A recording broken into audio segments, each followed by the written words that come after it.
لا تسمحون لعصابات الجريمة. اليوم نسمع أنه أكو الصور طالب في كلية الفنون الجميلة يؤخذ ويخطف ويقتل. عصابات الجريمة تخطف هذا وتقتله والله لأجل سرح شعره، تخطف هذا وتقتله لأجل لابس. وين نحن عايشين؟ شريعة الغاب؟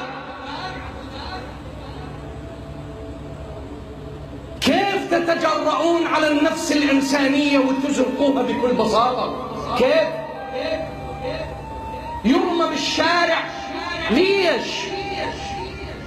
احنا اليوم من منبر الحسين صلوات الله وسلامه عليه ترفضون هذه الأعمال لو قبلون بيها؟ ها؟ اللي واقفين برا دا يوصل لك الصوت، شو ارفع لي ايدك، هذا يوصل. قابلين بهذه الأعمال لو رافضيها؟ تضيعون انتصارات الجيش لو تحافظون عليها؟ صلوا على محمد وآل محمد استعدادا لذلك.